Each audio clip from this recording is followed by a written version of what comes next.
After being subjected to a barrage of scrutiny on charges of egg trafficking and drug usage, Matt Gaetz abruptly dropped his bid to become Attorney General on Thursday. This was the first significant electoral setback for President-elect Donald J. Trump since his election this month. The allegations have been consistently denied by Mr. Gaetz. However, his potential nomination was met with opposition in the Senate. Republicans were extremely hesitant to confirm someone to run the same Justice Department that had previously investigated him for allegations of egg trafficking involving a minor girl, despite the fact that no charges were brought against him. When Mr. Gaetz made the announcement of his withdrawal from the race, which came a day after he had visited the Senate, he asserted that he had solid support among other Republicans. On the other hand, two individuals who have first-hand knowledge of Mr. Gaetz's thought process stated that he took the decision to withdraw from the race after coming to the realization that he did not have the votes in the Senate to be confirmed. For the sake of discussing his private decision-making, the individuals requested anonymity to Mr. Gaetz said on social media that, despite the fact that the momentum was strong, it is clear that my confirmation was becoming an unfair distraction to the critical work of the Trump/Vance transition. There is no time to waste on a needlessly protracted Washington scuffle, and as a result, I will be withdrawing my name from consideration to serve as Attorney General, the candidate said.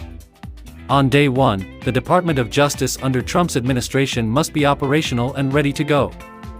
I remain fully committed to seeing that Donald J. Trump is the most successful president in the history of the United States, he expressed further. I will be eternally grateful to President Trump for appointing me to the position of head of the Department of Justice, and I am confident that he will save the United States of America. A response was provided by Mr. Trump in the form of a social media message in which he expressed his gratitude to Mr. Gaetz. I am looking forward to watching all of the wonderful things that Matt will do in the future, the president-elect wrote in his letter. Matt has a wonderful future. Rather than naming a candidate for Attorney General, Mr. Trump did not choose someone to fill that role.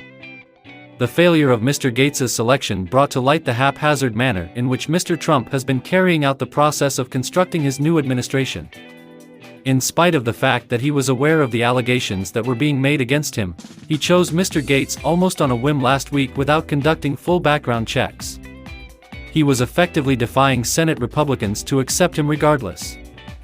After having conversations with senators and their staffs, Mr. Gaetz came to the conclusion that there were at least 4 Republican senators who were adamantly opposed to his nomination.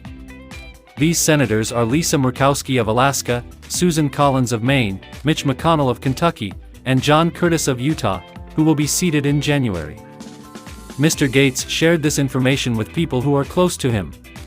In response to any inquiries on his withdrawal from consideration, Ms. Murkowski declined to answer any of them.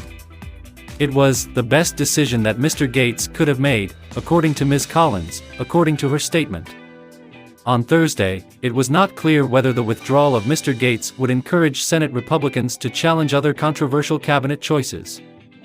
For example, Pete Hegseth, a host on Fox News who was selected for the position of Defense Secretary, or Robert F. Kennedy Jr., a conspiracy theorist and vaccine skeptic who was chosen for the position of Secretary of Health and Human Services, were both candidates that were considered